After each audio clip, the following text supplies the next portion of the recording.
আমার রাসূলের একজন সাহাবী, যিনি রমাদানুল মুবারকের মাস, রমাদানের মাসের মধ্যে হঠাৎ যে টাইমের মধ্যে দিনের বেলায় স্ত্রী সহবাস করা নিষেধ, সেই টাইমের মধ্যে ওনার এই কাজটা হয়ে গেছে।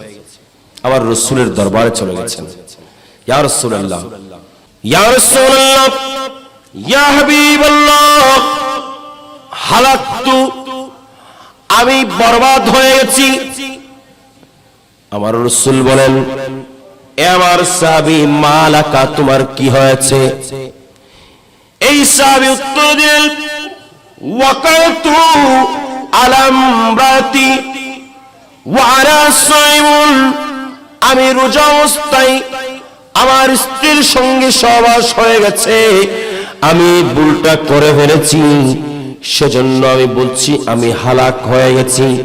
তখন আল্লাহর রাসূল হুজুর পুরনুর সাল্লাল্লাহু আলাইহি ওয়াসাল্লাম বলেন, হাল তাজিদু রাকাবাতান, তোমার কাছে কি কোনো গোলাম আছে, যে গোলামকে তুমি আজাদ করে দিলে তোমার এই ভুলের তুমি মাসুল দিতে পারবে, এই ভুলের তুমি কাফারা দিতে পারবে? তোমার কাছে যদি একটা গোলাম থাকে, তুমি সেটাকে আজাদ করে দাও।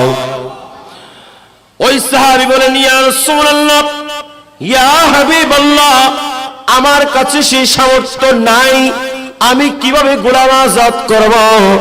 তখন আল্লাহর রাসূল হুজুর পুরনুর বলেন, ফাহাল তাস্তাতিউ আন তাসুমু শাহরাইনি মুতাতাবিআইন, তোমার কি সামর্থ্য আছে কিনা তুমি লাগাতার 2 মাস পর্যন্ত রোজা রাখতে হবে? কথাটা বুঝতেছেন? লাগাতার 2 মাস পর্যন্ত কি করো? রোজা রাখো। তাই এখান থেকে আমাদের মসলা শিক্ষা হলো, আমরা যদি কেউ একটা রোজা ভাঙি, তাহলে আমাদেরকে লাগাতার 60টা রোজা কাফারা দিতে হবে। কথা বোঝা যাচ্ছে? কয়টা রোজা পারবেন? পারবেন? চায়ের দোকানে গেছি, সুবিধা মতো বেগুনি পেয়েছি গরম গরম, আরে কত মজা, রমজানের দিন ঢুকে দিউন পরদি হতে তো গোবাঙ্গিলি কি হইব, 60টা রোজা কাফারা দিতে হবে। পারবেন? মাঝখানে ভাঙা ভাঙি চলবে না, লাগাতার। ঠিক না বেঠিক? আমার রাসূল বলেন, এ আমার স্বামী, তুমি 60টা রোজা লাগাতার 60টা রোজা রাখতে হবে। আমার রাসূলের সাহাবী বলেন, ইয়া রাসূলুল্লাহ, এটাও আমার পক্ষে সম্ভব না। আমার রাসূল বলেন, তাহলে তুমি এক কাজ করো, ইতআমা সিত্তিনা মিসকিন, তুমি 60 জন মিসকিনকে খাবার খাওয়ায়া দাও। সাহাবী বলেন, ইয়া রাসূলুল্লাহ, এটাও কিন্তু পারতাম না, কারণ আমার কাছে অত টাকা নাই, কেমনে খাওয়াবো? আমার রাসূল বলেন, এ আমার সাহাবী, তুমি 60টা মিসকিন খাওয়াও। ওই ব্যক্তি বলেন, পারবো না। আমার রাসূল, আমরা আপনারা হলে বলতাম তুই দুষ্করস, আবার আমার কাছে এসে সমাধান খুঁজস, আমি যখন সমাধান দিই তুই বলস এটাও পারবো না, এটাও পারতাম না, ওইটাও পারুম না, তাইলে তুই দিব কি? একটা জোরে থাপ্পড় লাগাইয়া দিতাম। ঠিক না বেঠিক? হতা হন না, ওয়া থাপ্পড় মারে দিতেন। কিন্তু আমার রাসূল, যিনি, যাকে আল্লাহ আমাদের জন্য দয়া বানিয়ে পাঠিয়েছেন, যাকে আল্লাহ আমাদের জন্য রউফ বানিয়ে পাঠিয়েছেন, যাকে আল্লাহ আমাদের জন্য রহিম বানিয়ে পাঠিয়েছেন, সেই রাসূল আমাদেরকে শিক্ষা দিচ্ছেন, খবরদার, রেগে গেলে কিন্তু হেরে গেছেন, রাগ করা যাবে। আমার রাসূল বলেন, এ আমার স্বামী, একটু অপেক্ষা করো। আমার রাসূল অপেক্ষায় আছেন। অল্পক্ষণের মধ্যে আমার রাসূলের রওজায়, আমার রাসূলের হুজরায়ে পাকের মধ্যে এক ব্যক্তি কিছু পরিমাণ খেজুর নিয়ে একটা বিশাল ঝুড়ি আমার রাসূলের সামনে এসে পেশ করে দিলেন। রাসূলের সামনে একটা ঝুড়ি পেশ করে দিয়েছেন। আমার রাসূল কি বলেন? আইনা সাইল, সাইল কোথায়? ওই ব্যক্তি দাঁড়ালেন, আনা আনা, আমি সাইল, দাঁড়িয়েছেন। আমার রাসূল বলেন, এ সাহাবী, তুমি তো একটা দোষ করে বসেছ, কিন্তু তোমার জন্য আমি রাসূল 60টা রোজার কথা বলেছি, পারবা না বলে দিয়েছ। তোমাকে আমি 60টা মিসকিন খাওয়াতে বলেছি, তুমি তাও না করে দিয়েছ।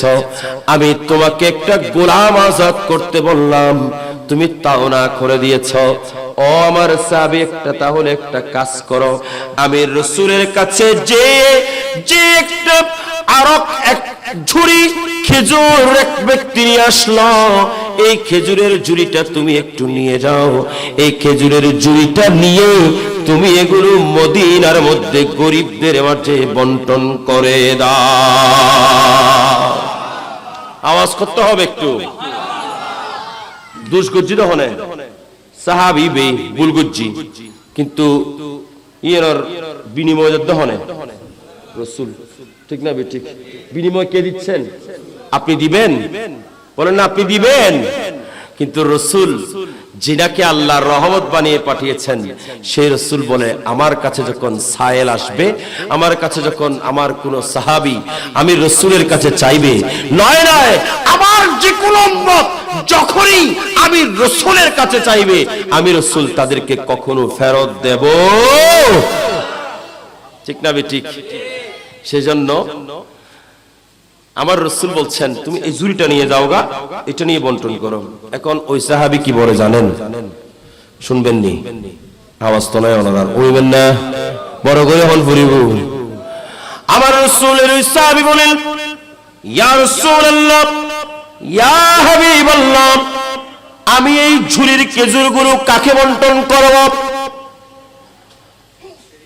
আমার রাসূলের সাহাবী প্রশ্ন করার আমার রাসূলের কাছে, ইয়া রাসূলুল্লাহ, আমি এই ঝুড়ির খেজুরগুলো কাকে বন্টন করব? আমার চেয়ে গরিব যারা তাদেরকে, নাকি আমার চেয়ে ধনী যারা তাদেরকে? আমার রাসূল বলেন, তোমার চেয়ে গরিব যারা আছে তাদেরকেই তো বন্টন করতে হবে। আমার রাসূলের ওই সাহাবী বলেন, ইয়া রাসূলুল্লাহ, ইয়া হাবিবাল্লাহ, ফাওয়াল্লাহি মা বাইনা লাবতাইহা ইউরিদুল হারকাইন আহলু বাইতিন আফকারু মিন আহলে বাইতি। ইয়া রাসূলুল্লাহ, এই দুই উপত্যকার মধ্যে আমার চাইতে গরিব আর কেউ নাই, আমার চাইতে গরিব আর কেউ নাই, আমার পরিবারের চাইতে গরিব পরিবার আর কেউ নাই। আমি কাকে বন্টন করব? আমি আল্লাহর কসম করে বলছি, আমি সব চাইতে গরিব। আমার রাসূল বলেন, ও আমার সাহাবী, আমার রাসূলের চেহারার মধ্যে মুস্কুরাত এসে গেল। আমার রাসূল ফাদাইকান নবী সাল্লাল্লাহু আলাইহি ওয়াসাল্লাম, আমার রাসূল হেসে দিলেন, হাত্তা বাদাত আনিয়াবুহু, আমার রাসূলের আনিয়াব দাগ দেখা গেল। আমার রাসূল খুব সুন্দর করে হেসে দিলেন। হেসে দিয়ে ওই সাহাবীকে বলতে লাগলেন, ও সাহাবী, তোমাকে আমি খেজুর দিয়েছি দান করার জন্য, তুমি বলতেছো তোমার চাইতে গরিব আর নাই। এক কাজ করো, তুমি কাউকে বন্টন করতে হবে না, তুমি এই ঝুড়িটা নিয়ে তোমার পরিবার পরিজন নিয়ে খেয়ে ফেলো। আর বড় করে হম পড়িব। কথা বুঝছেন? দুষ করলেন, ভুল করলেন, করে আমার রাসূলের কাছে গেলেন। আমার রাসূল বলে যে তুমি একটা গোলাম আজাদ করো, বলে যে ইয়ে ফাইতাম, তাইলে তুমি 60টা রোজা রাখো, বলে যে ইয়ে ফাইতাম, তাইলে তুমি 60টা মিসকিনকে খাবার খাওয়া, বলে যে ইয়ে ফাইতাম। তো এক কাম করো, আর জুড়ি হচ্ছে এক জুড়ি খেজুর এগুলো যে বাঁধি গেল গই সদাই ইয়া রাসূলুল্লাহ ইয়ে ফাইতাম কিয়া সদা আত্মুন গরিব তো আর কেউ নাই, আত্মুন গরিব আর কেউ নাই, হারে বাট্টুম। তখন রাসূল বলছেন, তুমি এক কাজ করো, 200 করলা, তুমি আমার কোন শর্ত মানতেও পারলা না, বাদ দাও, তুমি এই খেজুরগুলো নিয়ে খাইয়ে ফেলো, তোমার ভুল মাফ হয়ে যাবে। ঠিক না ঠিক? এগুলো কে বলতে পারেন? যাকে আল্লাহ সমস্ত কিছুর মালিকানা দান করেন। কথা বলেন ঠিক না ঠিক? কে পারেন? যিনাকে আল্লাহ নিজেই বানিয়ে, আল্লাহ জাল্লা শানুহু আমার রাসূলকে কুল কায়নাতের মালিক কারা দিয়ে দিয়েছেন। সেজন্য আমার রাসূল বলেন এগুলো আমি রাসূল যেমনে পারি বলি তেমনিই শরীয়ত। আমার রাসূল যা বলেছেন তাই শরীয়ত হয়ে গেছে। সেজন্য আমরা সুন্নি মুসলমান যারা আমরা নবী নবী করি, এজন্য যেন এই দুনিয়ার মধ্যে থাকতেই আমরা যতই অপরাধ করি, যতই ভুল করি, আমরা যদি একবার রাসূলকে রাজি করতে পারি বাস সবকিছু ঠিক হয়ে যাবে। আর কি বড় করে হল। সেজন্য আমরা বলি নবী নবী করে আর কত কাল আমি কাঁদব, নবী নবী। ব্যাগুন হলে হইতম আওয়াজই ব্যাগুন হলে হইতম ব্যাগুর ফর্ম করব। নবী নবী করে আর কত কাল আমি আপন নয়নে কবে জানি, আপন নয়নে কবে জানি নূর নবীকে আমি দেখব, নবী নবী আর কত কাল আমি কাঁদব, নবী। সেই কাঁদনে কবে জানি হবে সমাধি, বুকের মাঝে সেই কাঁদনে হয়ে গেছে নদী, সেই নদী কেঁদে বলে সাগর বানাবো, নবী নবী করে আর কত দেব, নবী নবী করে